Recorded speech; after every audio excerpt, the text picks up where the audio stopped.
వినాయక చవితి రోజు గణపతికి పూజ చేసుకోవడానికి మంచి సమయాలు ఏమిటి అనేది ఈ వీడియోలో తెలుసుకుందాం. వినాయక చవితి రోజు ఉదయం బ్రాహ్మీ ముహూర్తం నుంచి అంటే 4 గంటల నుంచి 7:30 వరకు ఉన్న సమయం చాలా బాగుంది. ఈ సమయంలో బ్రాహ్మీ ముహూర్తము, బుధహోర, గురుహోర ఉన్నాయి. ఆ తరువాత మధ్యలో యమగండ కాలం ఉంది. కాబట్టి 9 వరకు సమయాన్ని వదిలిపెట్టేయండి.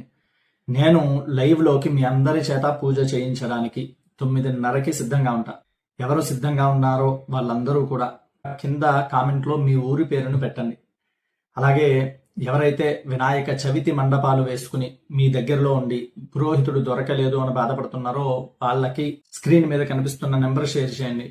ఆ నెంబర్ మీద వాళ్ళని కాంటాక్ట్ చేయమనండి. ప్రతిరోజు సాయంత్రం 8 గంటలకి వాళ్ళకి కూడా లైవ్ ప్రారంభమవుతుంది పూజకి కావలసిన సామాగ్రి ఏవైతే ఉన్నాయో వాటన్నిటినీ కూడా వచ్చేటువంటి వీడియోలో మీకు అందజేస్తాను. ఈ నెల 20వ తారీఖు అంటే ఇంకొక 2 రోజుల్లో నేను మణిమహేష్ కైలాస్ వెళ్తున్నాను. ఇదేమిటి అని చాలా మంది అడుగుతున్నారు. మనకి 5 కైలాసాలు ఉన్నాయి. ఒకటి మానస సరోవరం అయితే, రెండవది ఆది కైలాష్, మూడవది మణిమహేశ్వర్, 4వది శ్రీకంఠ మహాదేవ్ కైలాసం, 5వది కిన్నర్ కైలాష్. ఇవన్నీ కూడా పరమేశ్వరుడు ఏర్పాటు చేసిన కైలాసాలే. మణిమహేశ్వరులో పరమేశ్వరుడు మణిస్వరూపంగా కనిపిస్తాడని, అక్కడ ఆడుకోవడానికి క్రీడా ప్రాంగణాన్ని ఏర్పాటు చేసుకున్నారని భక్తుల విశ్వాసం. అక్కడికి వెళ్ళిన తర్వాత నేను మీకు ఈ యాత్ర యొక్క విశేషాలు, పరమేశ్వర దర్శనం చేయిస్తాను లైవ్లో. ఛానల్ని సబ్స్క్రైబ్ అయ్యి ఉండండి. సర్వే జనా సుఖినో భవంతు.